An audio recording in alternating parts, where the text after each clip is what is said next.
Haleluya, puji Tuhan. Bapak Ibu saudara dikasih Tuhan Yesus Kristus, mari saat ini kita persiapkan hati kita untuk beribadah kepada Tuhan. Kita berdoa kepada Tuhan, mohon kita dilayakkan untuk kita menghampiri tahtanya yang kudus. Mari kita nyanyikan pujian, layakkan ku hampiri tahtamu. Kita minta kepada Tuhan supaya ibadah kita berkenan di hadapan Tuhan. Haleluya. Nyanyikan pujian ini dan siapkan hati kita menyembah Dia. Layakkan ku hampiri tahtamu, layakkan ku memuji sembahmu, layakkan aku di hadapanmu merasakan, menikmati hadiratmu. Basuh hatiku dengan darah yang mulia, basuh hatiku dari cemar dunia, hanya dengan kesucianku berlayak ada di hadiratmu Bapa.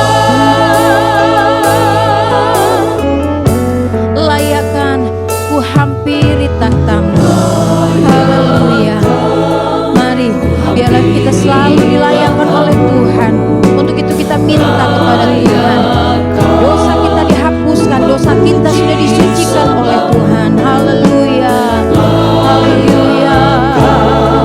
Aku di hadapanmu merasakan, menikmati hadiratmu.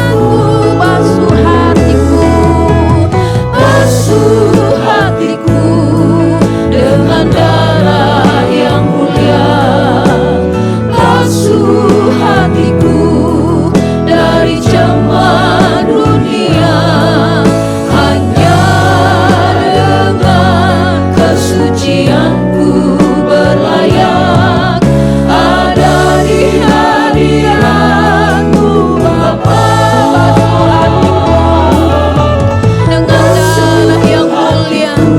Kita terus dilayakkan oleh Tuhan menghampiri Dia.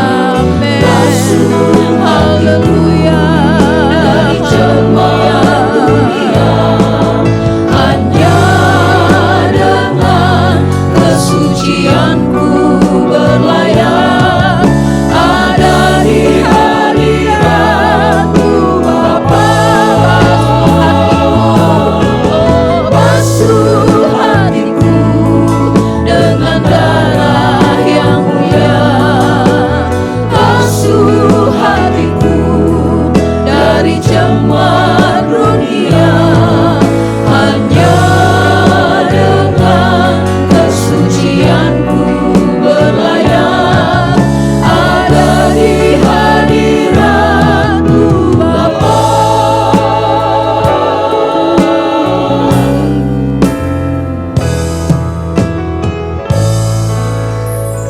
Haleluya, haleluya. Inilah yang menjadi kerinduan kami, Bapa kami dalam kerajaan sorga, di dalam nama Tuhan Yesus Kristus. Biarlah Engkau terus melayakkan kami, menyucikan kami dengan darah-Mu Tuhan.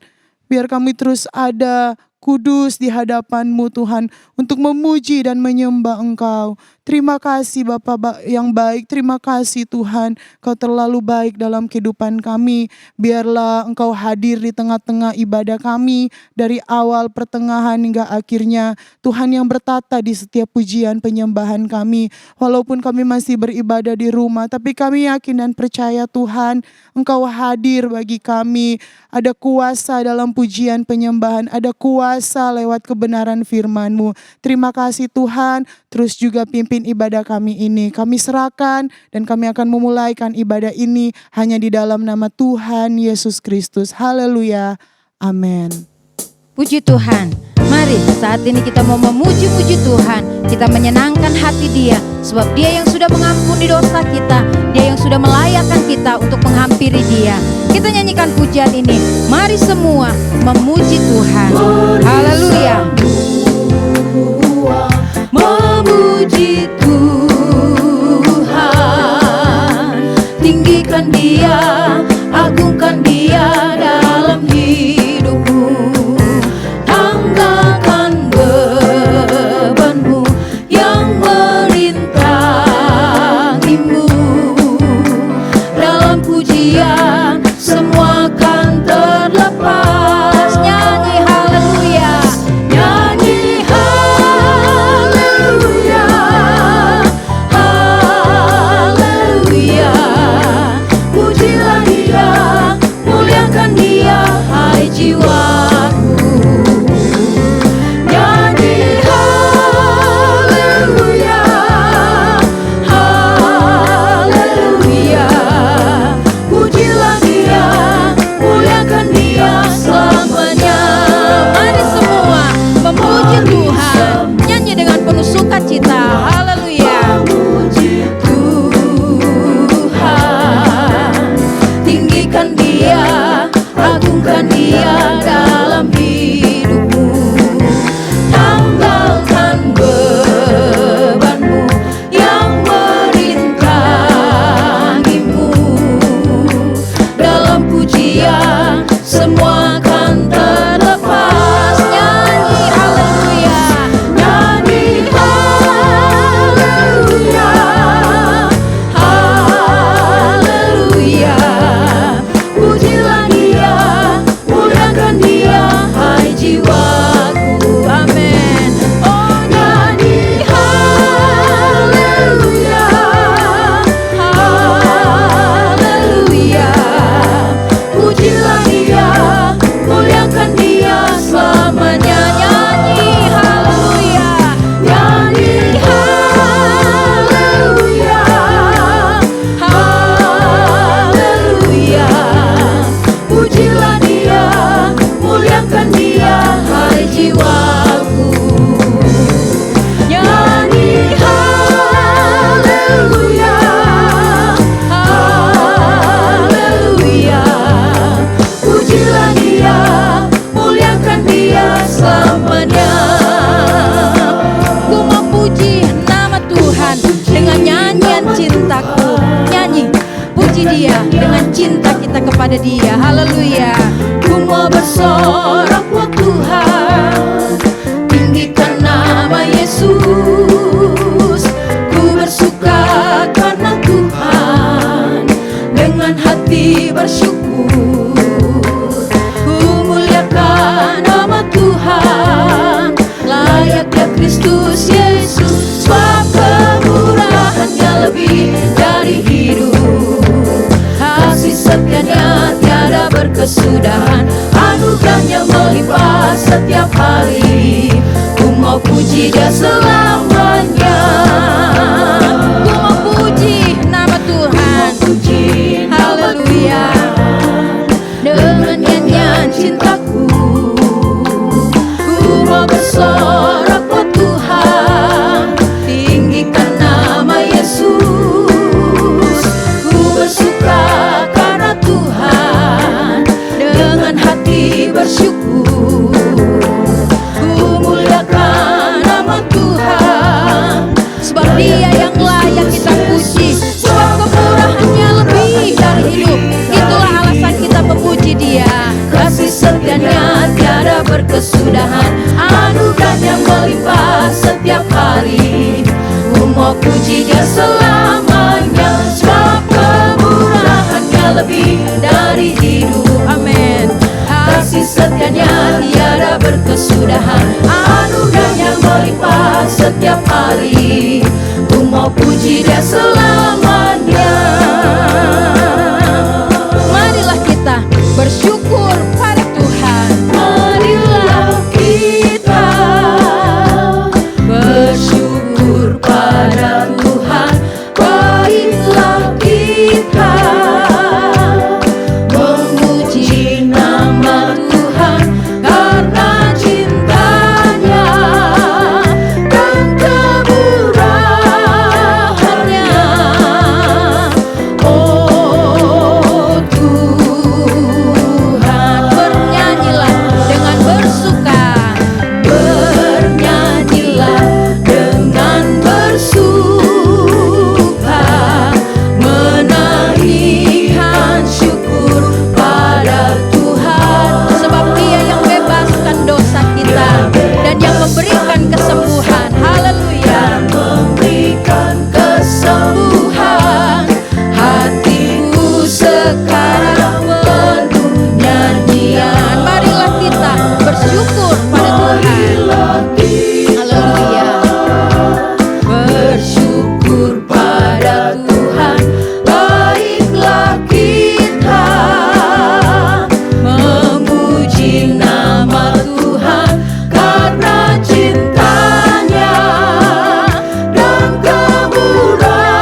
sudah menolong kita. Puji Tuhan. Kita percaya bahwa dosa kita sudah diampuni oleh Tuhan. Sekalipun dalam perjalanan hidup kita harus tetap perhatikan keselamatan itu. Nyari, kita mau nyanyikan pujian ini dengan percaya dosaku sudah hilanglah oleh karena Yesus yang mengampuni kita. Haleluya. Sudah hilanglah dosaku, sudah hilanglah dosaku, sudah hilanglah.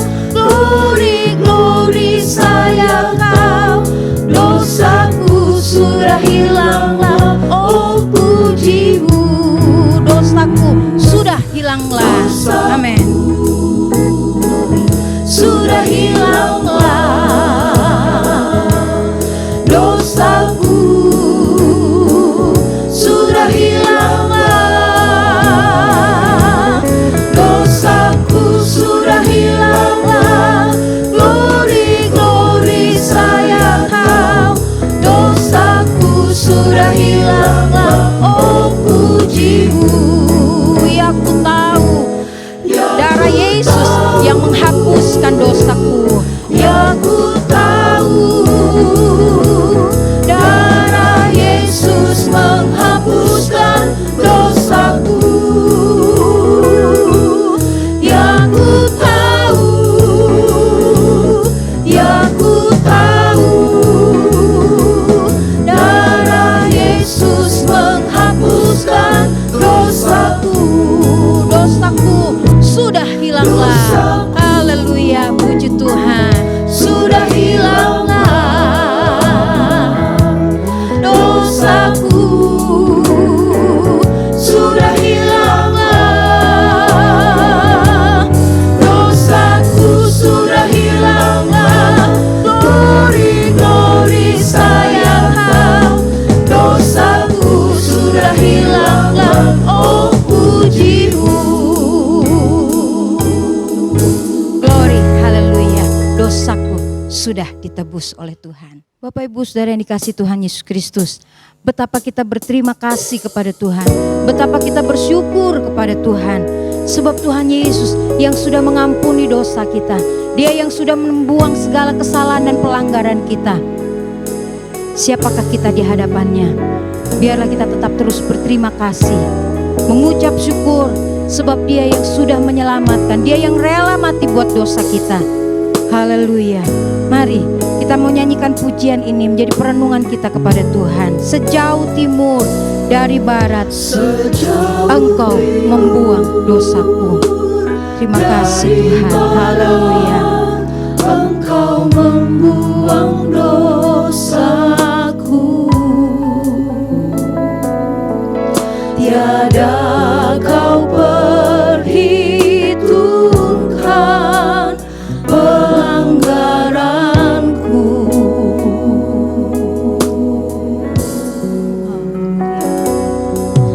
Jauh ke dalam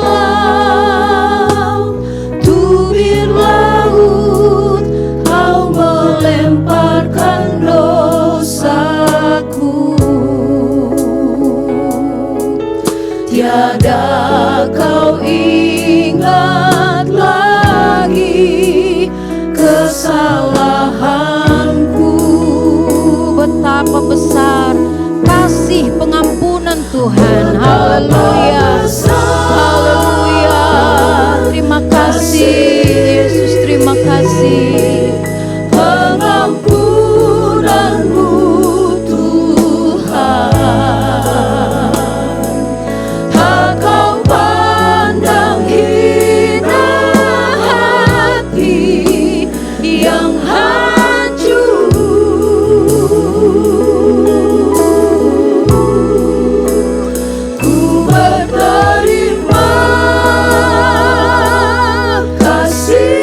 dosaku dan Dia tidak mengingat lagi setiap dosa dan kesalahan pelanggaran kita.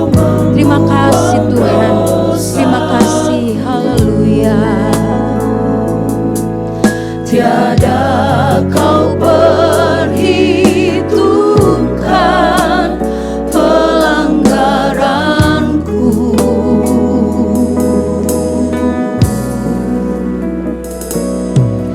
Jauh ke dalam tubir laut kau melemparkan dosaku. Tiada kau ingat lagi kesalahanku. Betapa besar kasih pengampunan Tuhan. Betapa besar kasih pengampunanmu Tuhan. Engkau pandang hina hati yang hancur. Biarlah kita mau berterima kasih kepada Tuhan sebab anugerah keselamatan yang Dia berikan dalam kehidupan kita. Haleluya, haleluya. Kepadamu ya Tuhan, pengampunan yang kau beri, pulihkanku. Betapa besar kasih pengampunan Tuhan. Haleluya.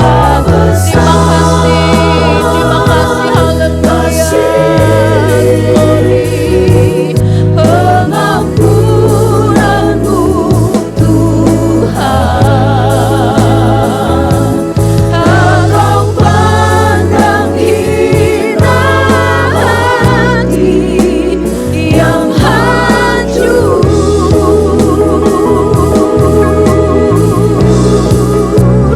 Ku berterima kasih kepadamu ya Tuhan. Pengampunan yang kau beri, pulihkanku.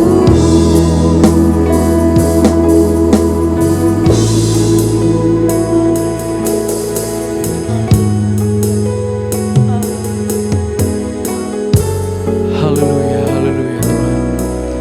Segala pujian, syukur, hormat, kemuliaan hanya bagi nama-Mu ya Bapa. Ucap syukur Tuhan, kami masih boleh memuji Engkau, kami masih boleh merasakan hadirat-Mu di tempat ini ya Bapa.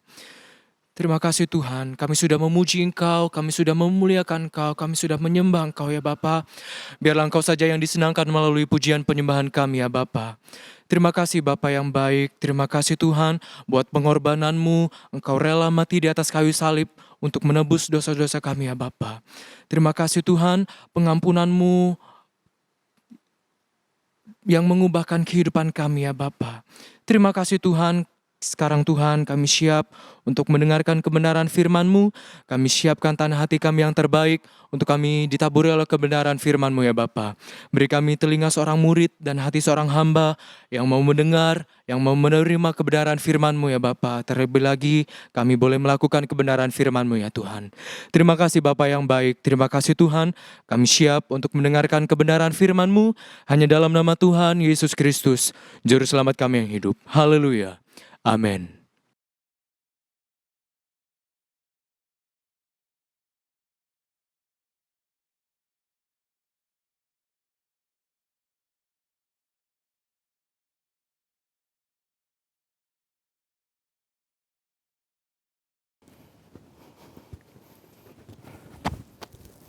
Haleluya.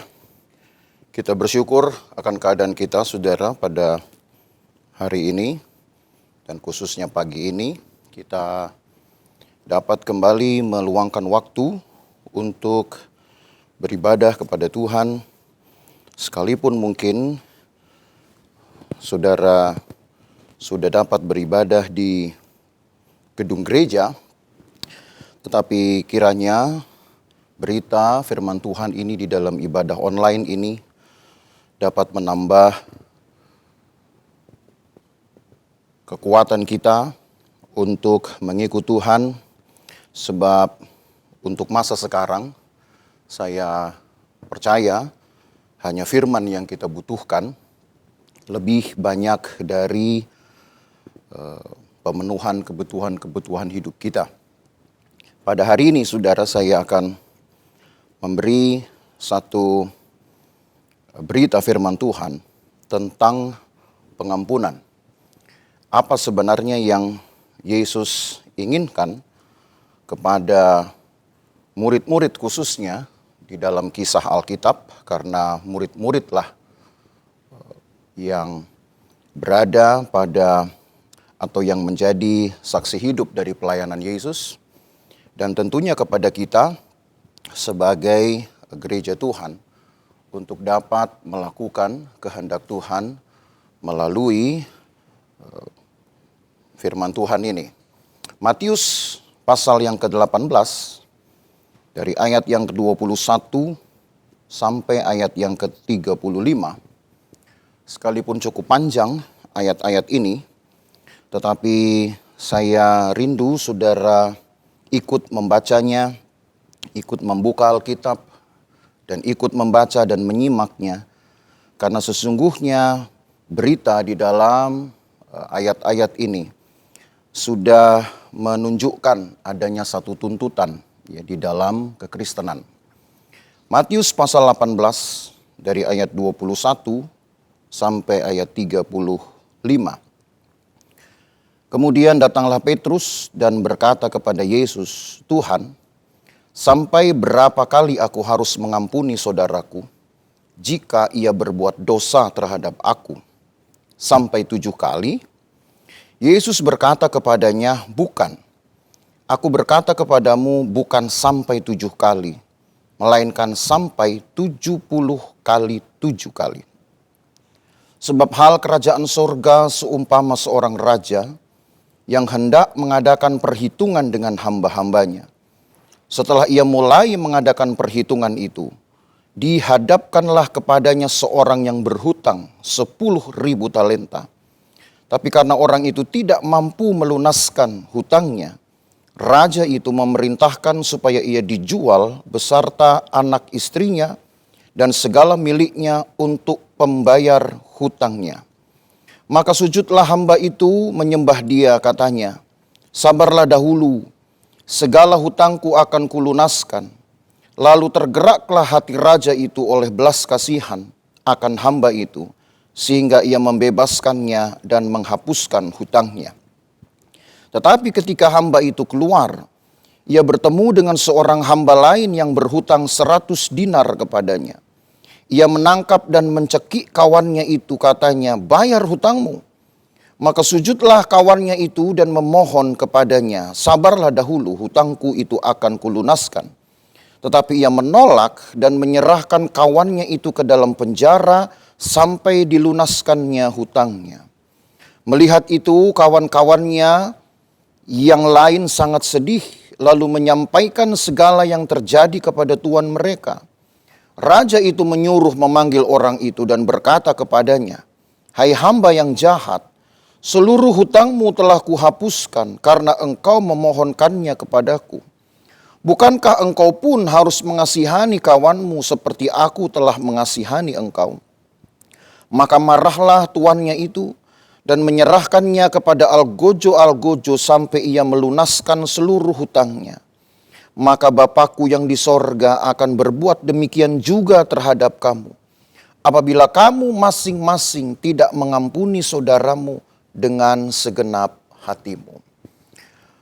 Saya yakin Bapak Ibu Saudara sudah banyak kali mendengar kisah ini, perumpamaan tentang pengampunan. Tetapi baiklah pada hari ini kita melihat kembali apa sebenarnya yang Yesus inginkan, yang Yesus tuntutkan kepada murid-muridnya, khususnya Petrus, Karena Petruslah yang bertanya kepada Yesus tentang pengampunan ini. Kalau kita merujuk saudara kepada pengajaran-pengajaran Yesus sepanjang pelayanan kemesiasannya, maka hal mengampuni merupakan ajaran yang paling besar, yang paling banyak, yang paling dominan. Sebab harus diakui bahwa pengampunan itu sendiri merupakan wujud dari sifat dasar Allah, yaitu kasih. Allah tidak bisa disebut Allah kalau tidak mengasihi. Karena kasihnya lah maka Allah itu dinyatakan sebagai Allah. Karena di dalam kasihnya ia menerima semua orang yang menjadi lawannya. Menjadi lawan mungkin bukan karena maksud hatinya, tapi menjadi lawan ketika dosa sudah berkuasa di dalam hati manusia. Jadi dengan cerita ini, atau ketika kita ingin berangkat untuk memahami cerita ini, maka kebenaran ini yang pertama-tama harus kita miliki. Bahwa Allah tidak dapat disebut Allah kalau dia tidak mengasihi. Sehingga ketika Yesus mengajarkan tentang perwujudan kasih itu melalui tindakan pengampunan, itu sudah menunjukkan atau sudah menyatakan secara langsung bukti dari kasih Allah. Sebab Yesus adalah pemberian Allah di dalam kasih untuk mengampuni orang-orang berdosa. Hanya saja konsep dari manusia dalam hal ini adalah murid-murid Yesus. Dan khususnya adalah Petrus. Mungkin belumlah selengkap atau belumlah seideal yang Yesus inginkan. Sehingga ketika Petrus menyampaikan satu pergumulan di dalam hidupnya tentang pengampunan ini, harus berapa banyak pengampunan yang ia berikan. Maka bertanyalah Petrus seperti yang tadi kita baca di ayat yang ke-21. Apakah harus sebanyak 7 kali aku mengampuni orang-orang yang berdosa kepadaku?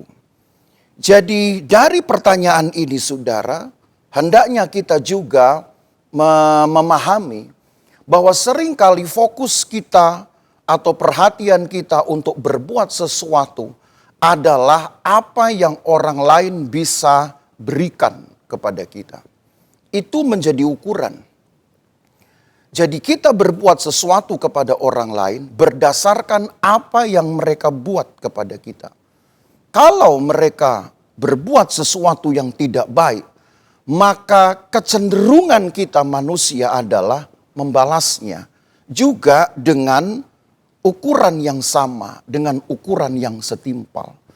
Maka pertanyaan Petrus ini menunjukkan dengan sendirinya pergumulan manusia, bahkan kelemahan manusia dalam upaya untuk melaksanakan kehendak Tuhan.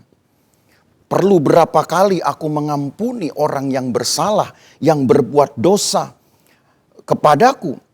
Sampai 7 kalikah? Sementara yang tidak dia pikirkan adalah apa yang harus dia buat ketika dia melakukan dosa atau mendatangkan kerugian bagi orang lain. Dan ini yang harus menjadi pemikiran kita, Bapak Ibu Saudara. Ketika kita ingin memahami lebih jauh tentang ajaran Yesus mengenai pengampunan ini. Lagi sekali saya katakan tadi, kerap kali kecenderungan kita adalah melakukan sesuatu dengan ukuran yang sama dari yang orang lain berikan atau yang orang lain sebabkan kepada kita. Pertanyaan Petrus ini jelas mengarah kepada hal itu. Coba saudara perhatikan baik-baik ayat 21. Tuhan, sampai berapa kali aku harus mengampuni saudaraku jika ia berbuat dosa terhadap aku? Fokusnya adalah dirinya atau apa yang dia buat sebagai respon untuk orang lain. Coba seandainya saudara, kalau Petrus bertanya seperti halnya mungkin pemahaman ideal ya, berkata begini, Petrus bertanya kepada Tuhan, berapa kali aku harus mengampuni orang ketika aku berbuat dosa atau mendatangkan kerugian kepada orang lain? Mungkin pertanyaan itu menjadi semakin berat karena manusia pada dasarnya tidak ingin saudara diperhamba oleh orang lain.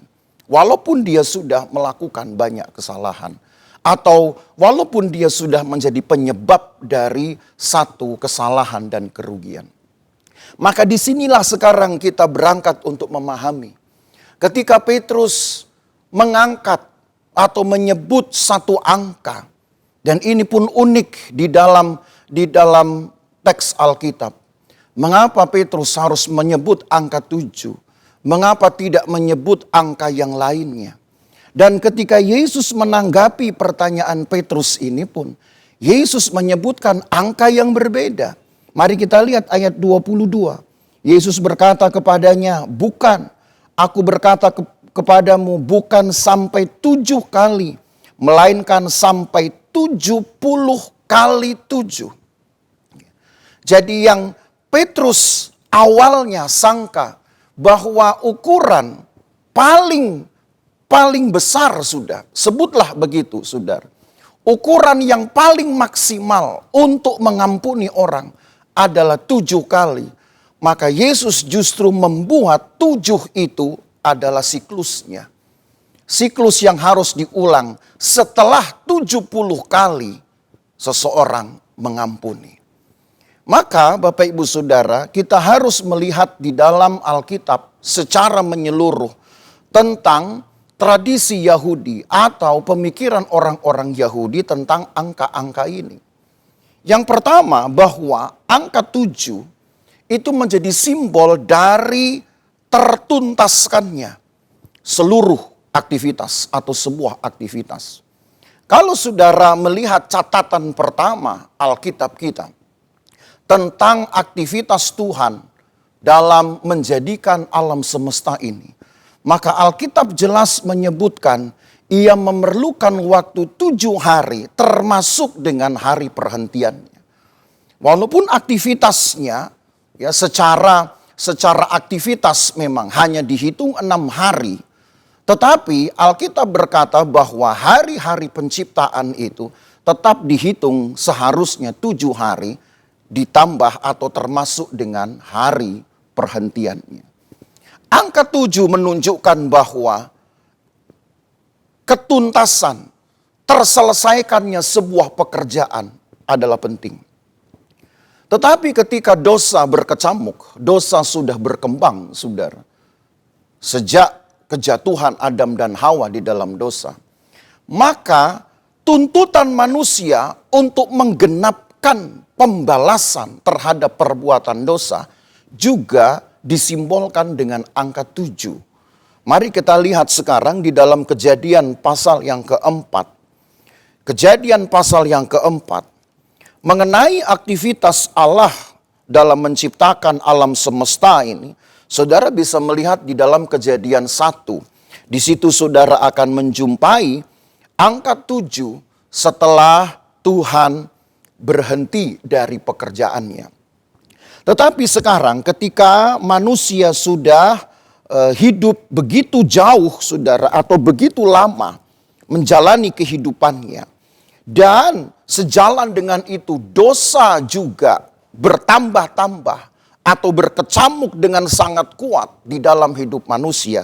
Tadi saya katakan tuntutan untuk membalas juga disimbolkan dengan angka 7. Kejadian 4, saya harus membaca dari ayat yang ke-17, dari ayat yang ke-13 supaya saudara dapat memahami keutuhan cerita ini. Kejadian 4 dari ayat 13. Kata Kain kepada Tuhan, hukumanku itu lebih besar daripada yang dapat kutanggung. Engkau menghalau aku sekarang dari tanah ini, dan aku akan tersembunyi dari hadapanmu, seorang pelarian dan pengembara di bumi. Maka barang siapa yang akan bertemu dengan aku tentulah akan membunuh aku. Firman Tuhan kepadanya, sekali-kali tidak. Barang siapa yang membunuh Kain akan dibalaskan kepadanya 7 kali lipat. Kemudian Tuhan menaruh tanda pada Kain supaya ia jangan dibunuh oleh barang siapapun yang bertemu dengan dia. Ketentuannya memang hanya 7. Itu sudah menjadi sebuah akhir atau ketuntasan. Sebutlah tuntasnya satu aktivitas. Tetapi dosa membuat manusia merasa atau menganggap perlu melakukannya secara lebih. Perlu menuntaskannya dengan lebih. Sehingga ketika berkembanglah keturunan Kain ini, sampai seorang yang bernama Lameh. Kita loncat ayat yang ke-23. Maka saudara akan melihat perbedaannya di sini. Tekanannya yang berbeda. Masih di Kejadian 4 ayat 23 sampai 24. Berkatalah Lameh kepada kedua istrinya itu, Ada dan Zillah. Dengarkanlah suaraku, hai istri-istri Lameh. Pasanglah telingamu kepada perkataanku ini. Aku telah membunuh seorang laki-laki karena ia melukai aku. Membunuh seorang muda karena ia memukul aku sampai bengkak.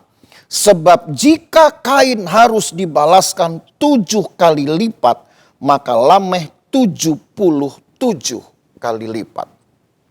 Apa yang saudara bisa rasa di sini? Bahwa Lameh ternyata menuntut angka yang jauh lebih besar atau kegenapan dari sebuah perilaku, sebuah aksi yang jauh lebih banyak dari yang ditetapkan oleh Tuhan. 77.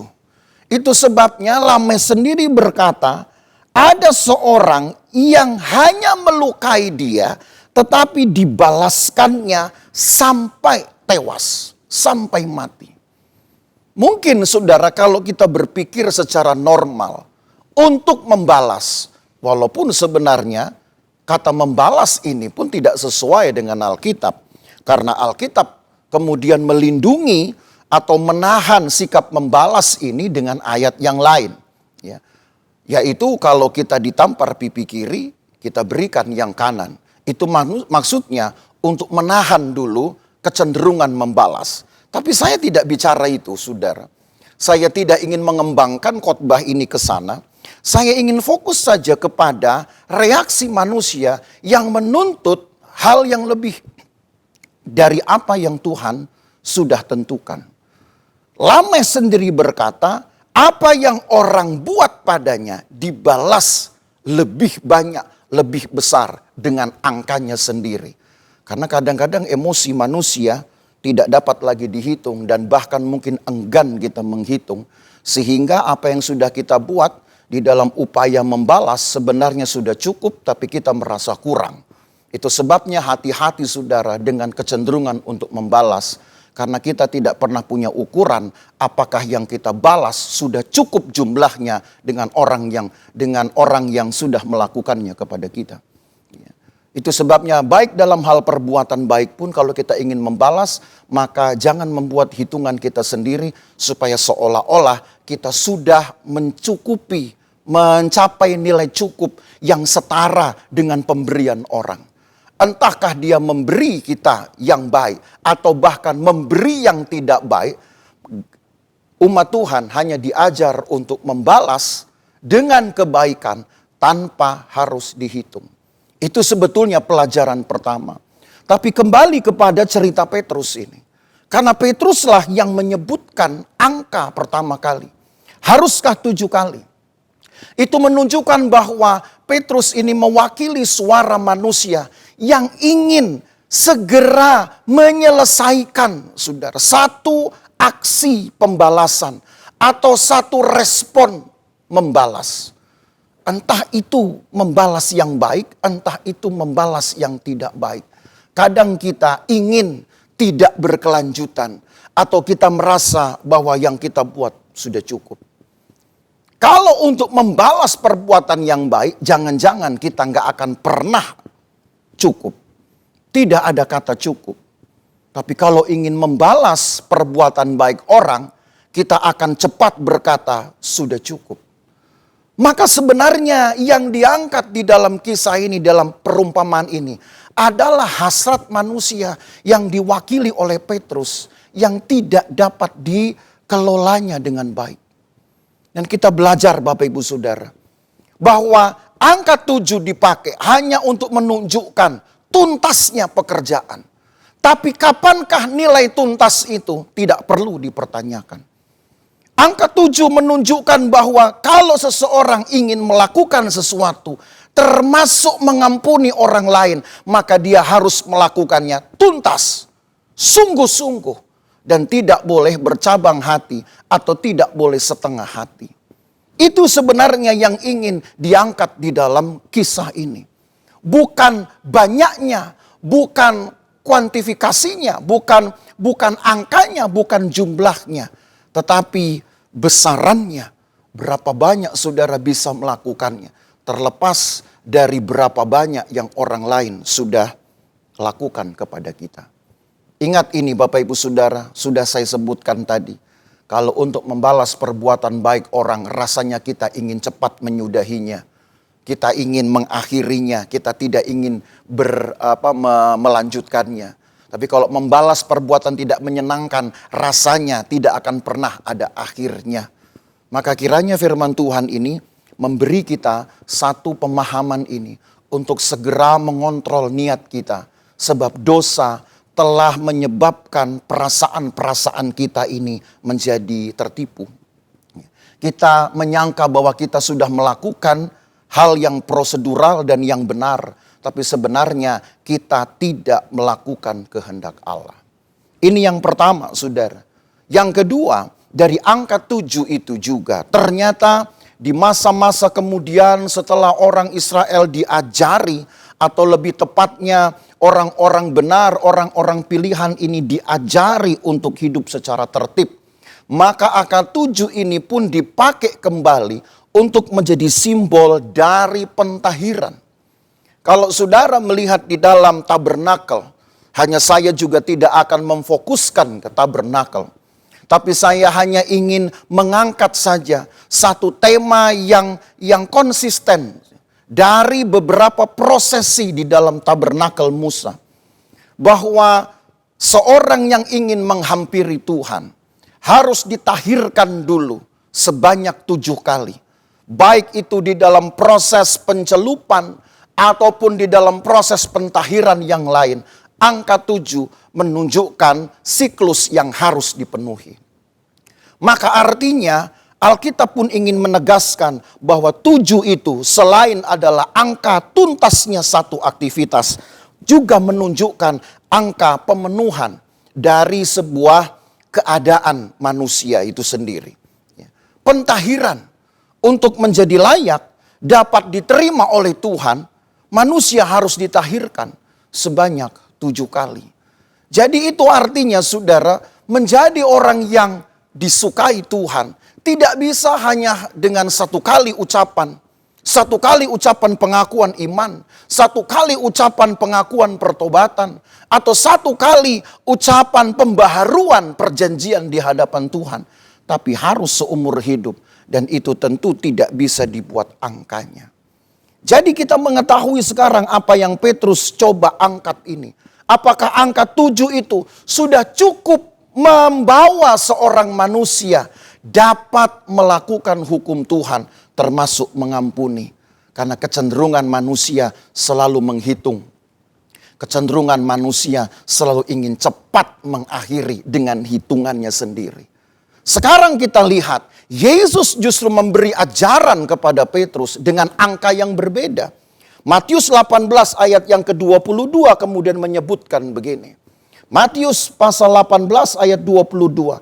Yesus berkata kepadanya, bukan, aku berkata kepadamu bukan sampai 7 kali, melainkan sampai 70 kali 7.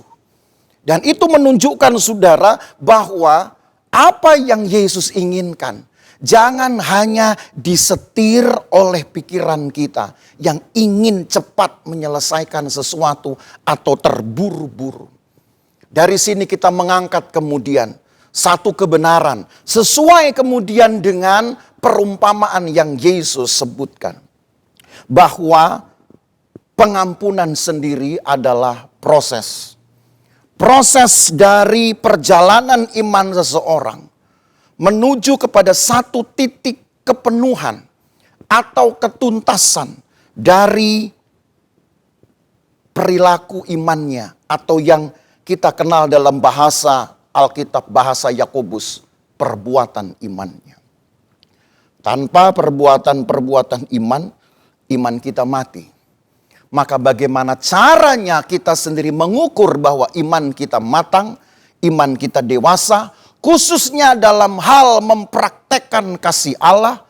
Maka indikatornya hanya satu, berapa banyak kita bisa mengulangi siklus kehendak Allah ini dalam hal mengampuni.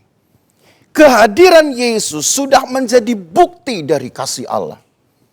Kehadiran Yesus sudah menjadi bukti dari diwujudkannya sifat dasar Allah, yaitu kasih. Karena di dalam Yesus orang berdosa diterima oleh Allah Bapa. Di dalam Yesus manusia yang berseteru dengan Allah, sejahat apapun mereka, diterima oleh Allah. Tidak terkecuali bangsanya sendiri. Dan kalau saudara simak di dalam perjanjian lama, mungkin angka kejahatan dari umat Allah ini sudah begitu tinggi. Tapi Allah tidak melenyapkan mereka. Allah pelihara mereka. Allah sisakan mereka untuk tetap bersaksi tentang Allah yang unik, Allah Israel yang unik, Allah orang-orang beriman yang unik. Jadi sekarang pertanyaannya, bagaimana kita kemudian dapat melewati proses itu? Maka mari kita mempelajari hitungan Tuhan. Ketika di dalam satu perumpamaan ini, Yesus kemudian menyebutkan seorang raja mengampuni seorang hamba yang berhutang 10.000 talenta. Lalu kemudian hamba ini tidak mengampuni temannya yang berhutang hanya 100 dinar. Maka saudara, kita tidak perlu menghitung sekarang dengan kurs masa kini. Karena itu pun tidak akan menemukan angka yang pasti, angka yang cocok.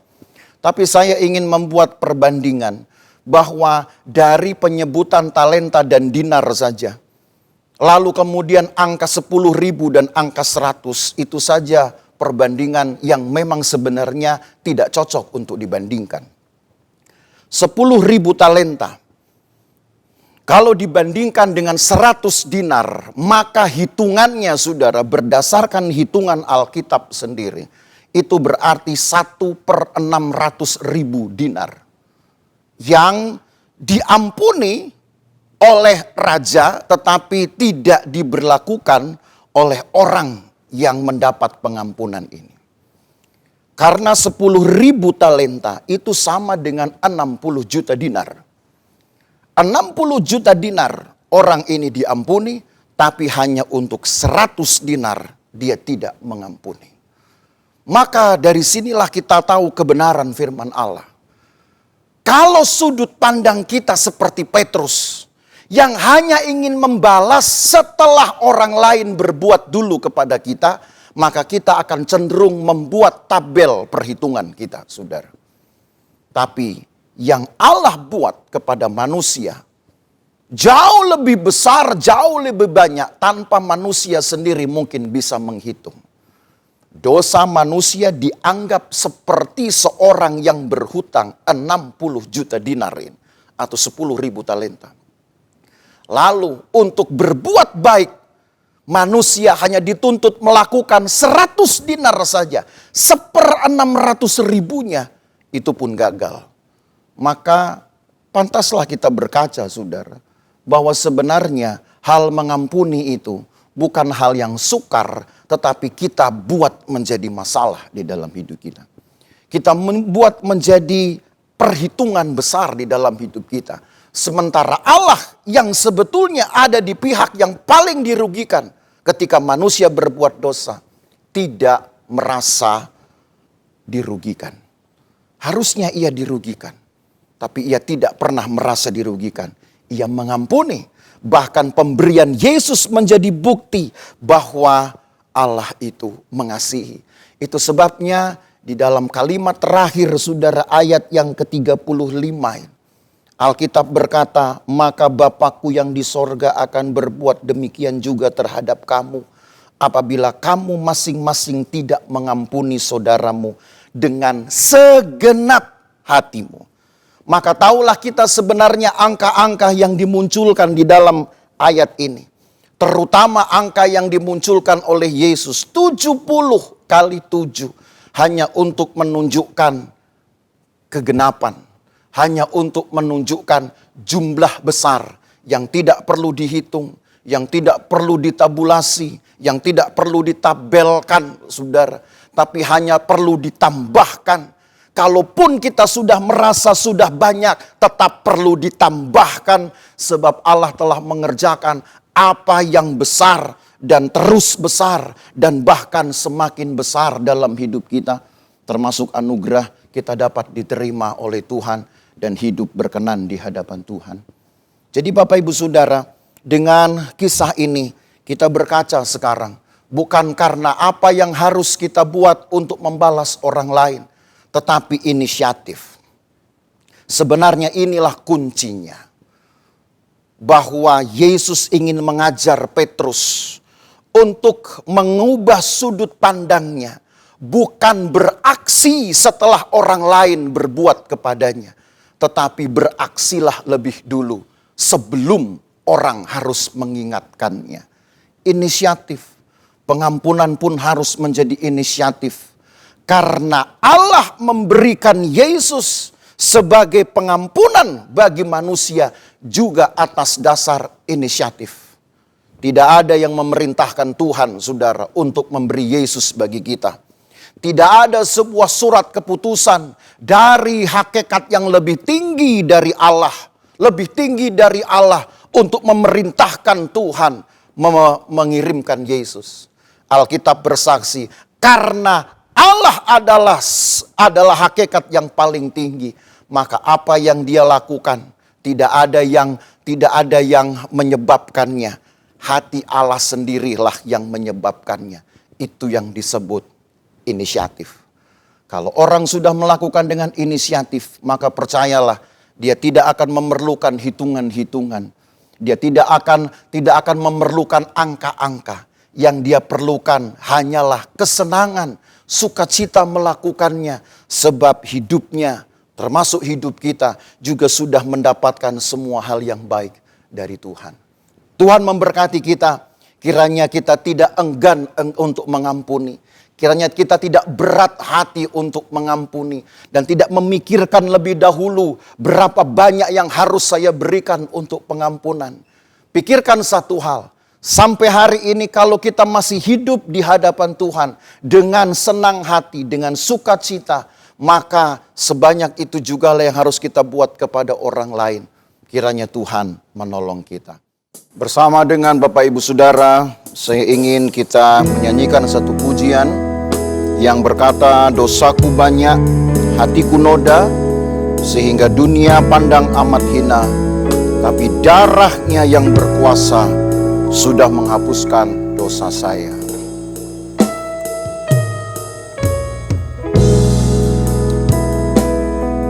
Haleluya.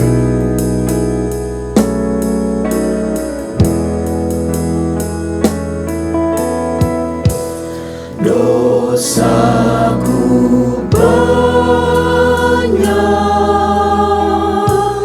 hatiku noda, sehingga dunia pandang amat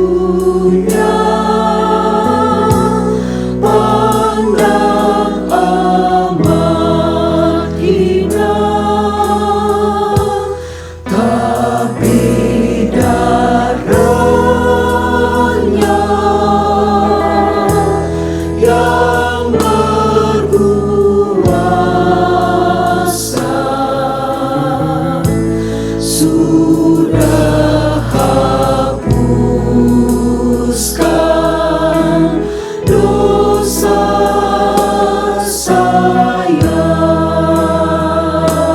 Yesuslah bukti dari kasih Allah. Dosaku banyak, hatiku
Kasih kepada Tuhan,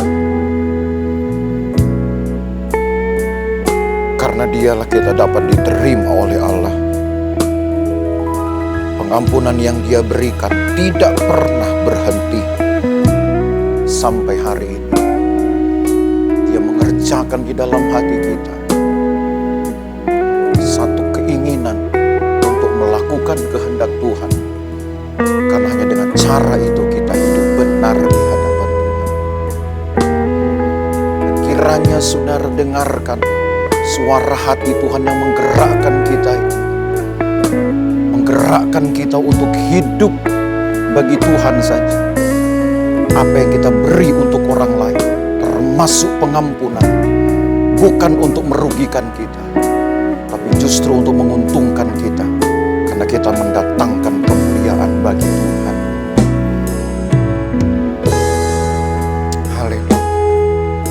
Tidak lain kita ucapkan syukur kepada Tuhan. Syukur karena Yesus telah memungkinkan kita dapat diterima oleh Tuhan. Maka lakukanlah kebenaran firman Tuhan. Lakukanlah tanpa bertangguh. Lakukanlah tanpa berhitung. Tapi bebaskan hati kita untuk melakukan kehendak Tuhan. Syukur Haleluya. karena kasih-Mu.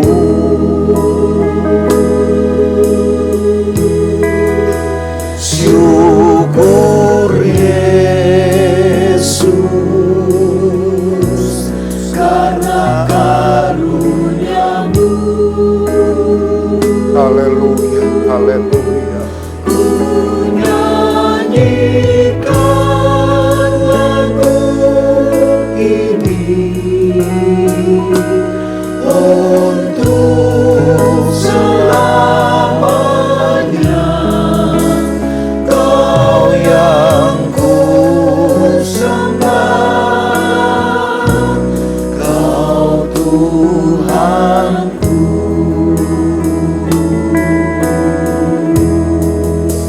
Syukur Yesus Dapat hidup saja itu merupakan kemurahan Tuhan. kasih-Mu. Bisa hidup saja itu merupakan kemurahan Tuhan. Syukur Maka apalagi yang kita cari saudara selain untuk diri kita sendiri. Lakukanlah untuk Tuhan melalui perbuatan baik kita kepada orang lain. Haleluya, haleluya. untuk selamanya. Kau yang ku sembah, Kau Tuhanku.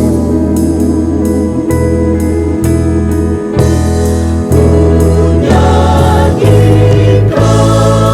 lagu ini untuk selamanya. Kau yang ku sembah, Kau Tuhanku. Haleluya.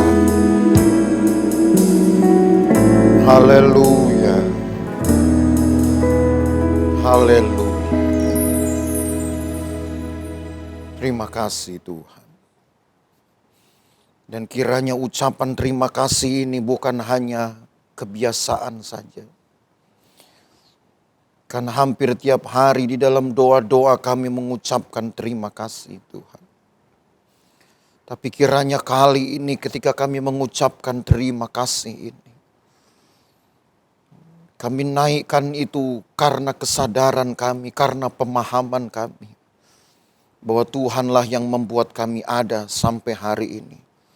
Dengan usaha kasih-Mu, dengan usaha besar-Mu ya Tuhan di dalam kasih-Mu. Sementara manusia mungkin terlambat untuk memberikan yang terbaik kepada Tuhan. Bahkan seringkali masih enggan untuk melakukannya atas dasar kesadaran. Tapi Engkau tidak bertangguh. Bahkan sepanjang sejarah Alkitab, banyak orang-orang pilihan yang melukai hatimu. Engkau tidak beralih. Engkau tidak melenyapkan dirimu, engkau tidak menarik dirimu dari persekutuan orang-orang pilihan. Tapi engkau memampukan mereka agar mereka makin hari makin menyadari hidup mereka dan mencari Engkau.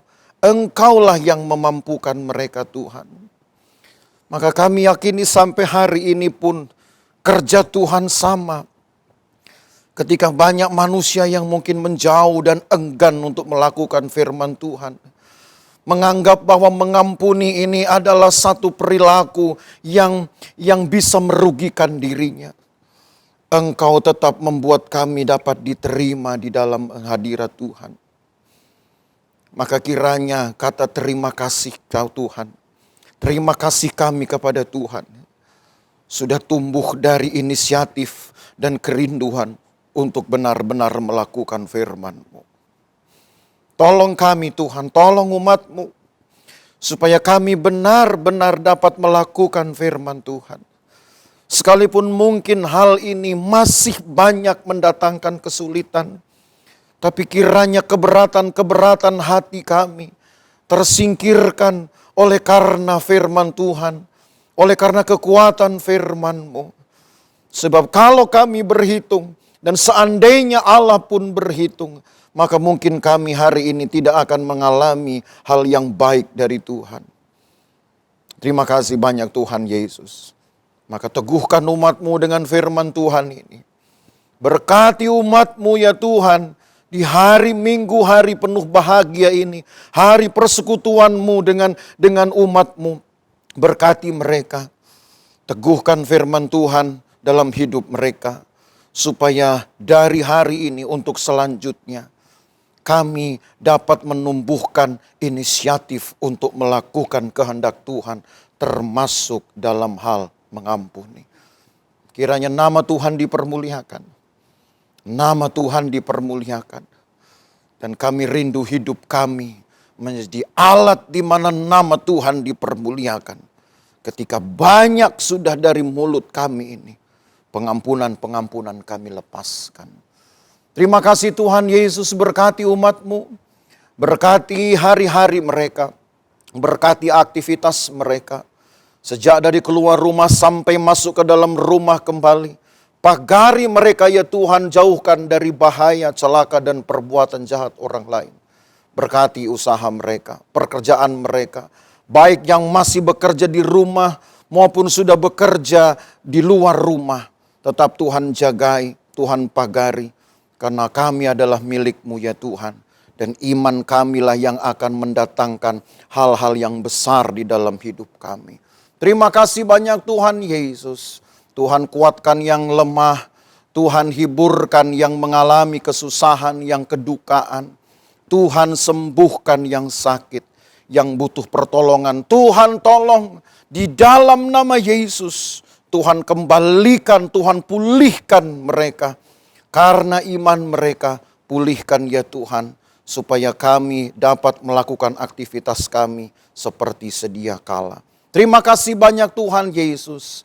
Maka Bapak Ibu Saudara sekalian, baiklah kita menerima berkat dari Allah Bapa, kasih sayang dalam persekutuan dengan anaknya Yesus Kristus, dan penyertaan Roh Kudus memelihara kita dari hari ini sampai selama-lamanya. Dan berkat ini kita terima di dalam nama Tuhan Yesus Kristus. Dan kita yang diberkati bersama berkata, amin. Tuhan memberkati.